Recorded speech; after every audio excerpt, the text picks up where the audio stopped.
Most people, anytime you see an organization not doing well, hold the leader responsible.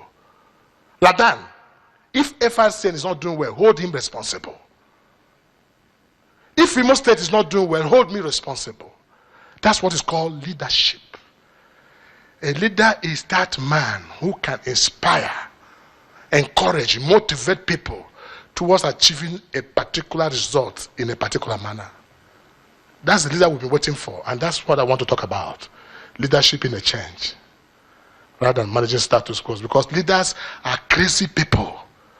Leaders are mad people who knows where they are going to and hook themselves onto the end while asking followers to come. Unshakably. That's what is called passion. So leaders in the style of exchanging or giving dividend of democracy or whatever, most people don't understand them.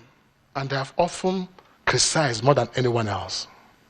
Any manager, anyone that you applaud while in leadership is a manager. Leaders don't get applause while in the course of that job. They get applause years later when they leave.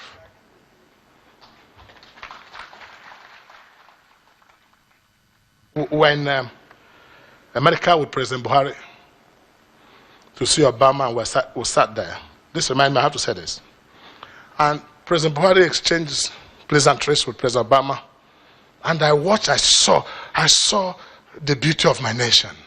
When the American president took his time, more than 15 minutes, elogizing President Buhari as a man of impeccable character. Our nation rose from zero to the greatest height because leadership has emerged. And I sat there, I saw the encomiums poured on my president. And President Obama told him, I'm willing to work with you. Just tell me how you want us to go. I'm here. That wouldn't have happened many years ago. But I turned around and I said to myself, Mr. President, can I speak to President Obama? He said, go ahead. I said, Mr. President Obama, I'm happy to see you and your brother exchanging these wonderful pleasantries. But my question is, you see, I know you had challenges with Obamacare. There are certain decisions a president would take that doesn't go down well with the people. And sometimes it's for the good of the people. If President Buhari takes such decision in the course of trying to change Nigeria for better, and the people are raising dust and everything, when he turns around, can he see a President Obama brother behind him?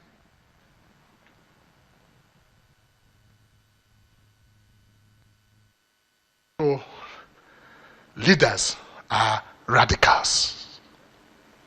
And you should expect a radical change. And change is not easy. So let me come to issue, having defined Nigeria, situation is simply locating a thing in relation to its environment. So I think what Ladan wants me to do is to x-ray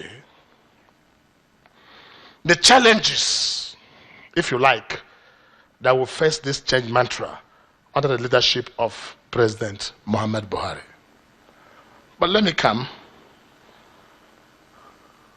One, there's a major issue that must be addressed and addressed now.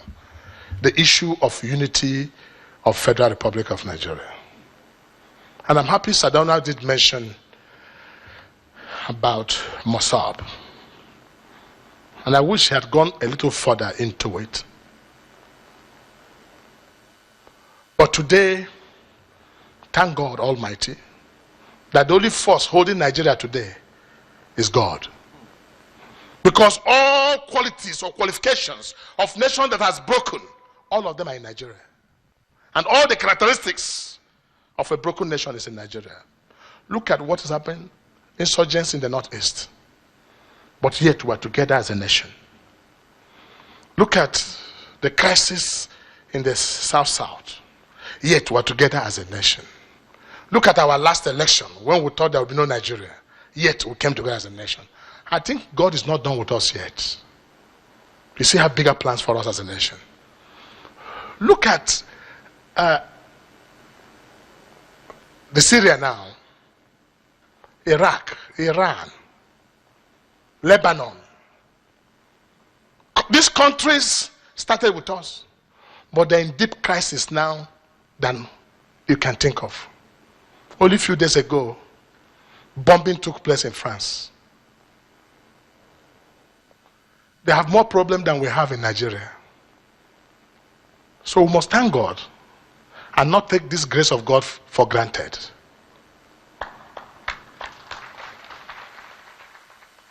So the unity of our country is very prime. That's why I love that old national anthem which says, though tribe and tongue may differ, in brotherhood we stand.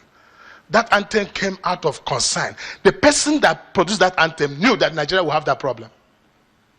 When first of all, the first political parties we had in Nigeria was the one championed by Zik, NCNC. The one championed by Sardauna, MPC. And the one championed by Awolowo, AG. That was the beginning of division of this country. And voting was along the same pattern. That's what we are trying to rebuild today as a nation. This issue of tribalism and sectionalism. As it stands today, few months ago, when President Jonathan was in power, it appears to the people as though it is the time for the South or the Christians. Today is President Buhari. You also have the challenge that is some local Nigerians. It will be the time for Muslims or the time for Northerners. No nation can build under this circumstance situation. We must unite.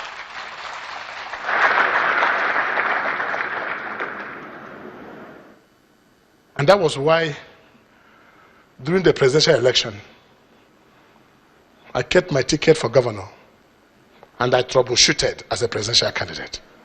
Before you forgot, I ran with President Muhammad Buhari. He was a candidate like myself. We were colleagues at that time.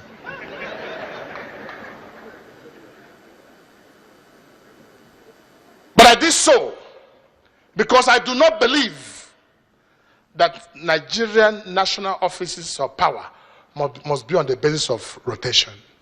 Let he that has something upstairs, irrespective of where he comes from, Christian or Muslim, occupy the position for as long as there will be food in the gastrovascular cavity of the common man.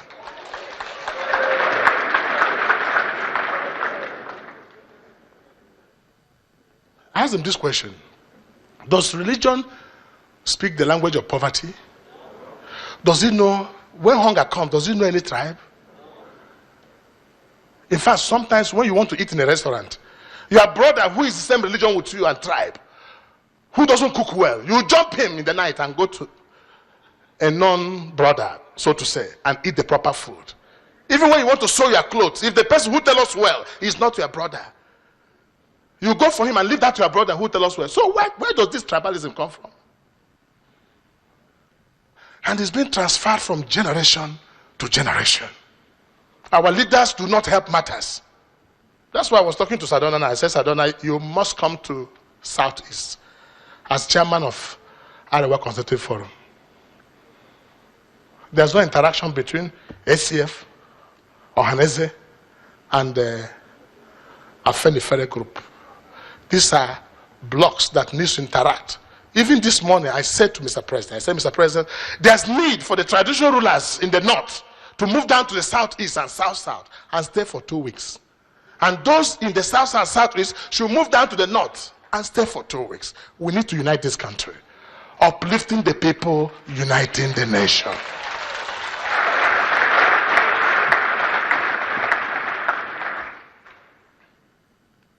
The change has this problem to worry about. That's why when the issue of Mossop came in, they had their last rally 3 days ago in Imo State. And that was to be the main rally to create the catastrophic destruction. When the information came to me that Mossop was coming to Imo State, having heard that Mossop operated in rivers and they were killed. And Anambra, what happened? Things were bombed and Delta. They were coming to Imo. Then I had a Security Council meeting with the help of the President and service chiefs. I said, no shooting. Give them proper escort. So they were followed with armored tanks and military vehicles, and they went round. As they go round, they prayed at every junction, and they continued. And they ended up in Imo State without a dropping of blood. But because of the way they felt they were handled, in the night, my chief of staff told me that he got a call from one person that Mossop want to see me, leadership of Mossop. I said, that might be, well, a very good story. So I called Mr. President. I said, Mr. President, I need to receive these boys. He said, go ahead. Wonderful. Do you know at about 11 o'clock, Mossop arrived to my house. It's not a very pleasant situation. But before then, I've asked 3 sets of security men to conduct search. Because I want my life too.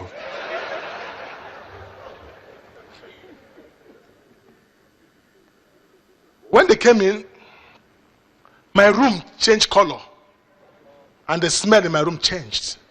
You could see people who either for many weeks or many months has not cared to take bath. And when they came to me, I said, welcome. They said, oh, well, I said, sit down. The first person stood up. My name is Late Chief. Late means he's dead already. Another one said, my name is Late Doctor. Another one said, my name is Late Barrister. So we're putting Late in their name. I said, I don't have meeting with people who have died. I'm still alive. But when I listened to them, and I sat them down, made them feel friendly, and we had meeting with them, they enumerated their grievances. What were their grievances? One, that some of them were killed at Northeast, and they ran back home. And since they came back home, they're not doing anything. Most of them are orphans, and their children are not going to school. Nobody cares about them. So they were talking that the world will hear them. And they've registered more than 7.2 million people. Second worry, that they were part of Niger Delta that created the problem then. But when they came for amnesty, they did not consider them. Why they submitted their arms? Number 3, that in Lagos they lock up their shops, and the traditional rulers said they should put them into lagoons. Number 4, that they have 160 corpses littered all over the mortuaries they want to bury. Number 5, and number 6, we went on and went on. But I said, is that the reason why you should declare yourself a nation? They said they want to declare themselves a nation, but all they want is that they want people to know that the same Biafra they killed yesterday. But these people talking, you could see that. I was wondering whether on their own they could have started this. But the one thing they said tomorrow they want to bomb a place in Imo.